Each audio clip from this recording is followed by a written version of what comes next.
All right, so we are going to be going over a site map today.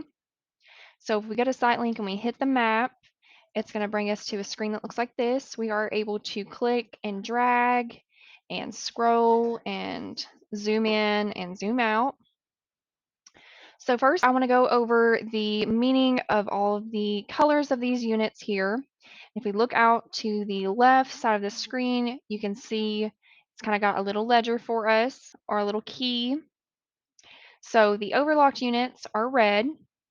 So as you can see here, if we hover over in the top yellow section, it does have the unlock code and the lock serial code number. And same for this unit as well, even though this tenant does not have a balance on the account. And then we can see here that we've got one scheduled move out, which would indicate an orange unit. If we click in here, we can see that the tenant is scheduled out on the 20th of this month. Moving down to the reserved units, this means that the tenant has paid the $19 reservation fee, and we are holding that unit them for a week. As far as the future move-ins, this does mean that the tenant has committed to the unit fully, but isn't going to move in, or the move-in date on the system is further out, and that will just make that a future move-in in our system here. And I guess the teal units are rented, and we hover over these, we can see it's going to show us all of the tenants' names, their anniversary dates, their balances, and so on. We are actually able to access pretty much everything on the attendance account from the site map. We can pull up we can double click on their unit there. It'll let us know all of their information here, the monthly payment, their anniversary dates. We can even click in here to take a payment from the tenant and view all of the other units. So we are pretty much able to access almost anything on the tenant's account from just this site map here.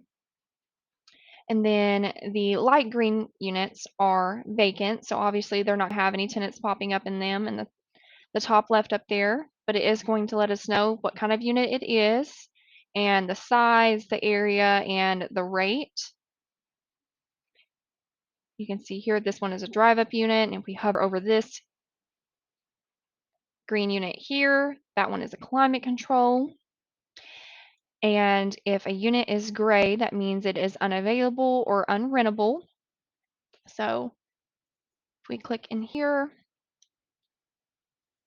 we have a tenant that is transferring, so we would make this unit unrentable just while they are completing that transfer into the new unit. And if we go down here, we can hit modify unit, and we can select this little rentable box right here and hit OK, and that would make that available again in our system. So moving on to these little markers on the map here, we have this building here, this office, we have the kiosk or the lobby room, and this gray line here indicates a gate. This would be the lobby gate since it is up by the lobby.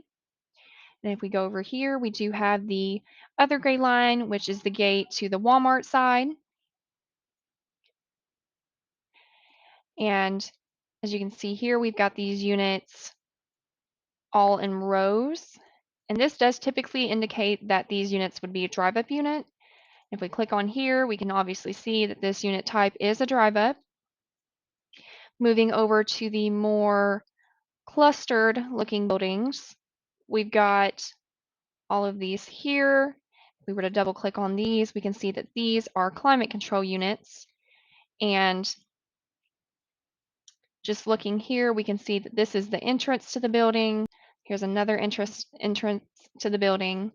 And we've kind of got this hallway system going around all of our units here. We can just hover over there. In the top left, you can see the climate control, the same size concept, area, and the standard rate, the unit.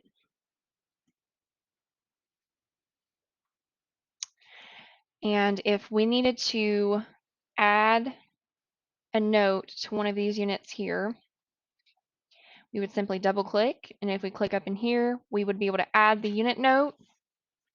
So let's just say this unit is vacant. We're going to save that and we're going to close. If we hover over here, we can see in the top in the yellow that our note has been saved, and we can just exit that out and save it again, and that unit note has disappeared. And I believe that pretty much wraps up the whole sitemap. Yeah.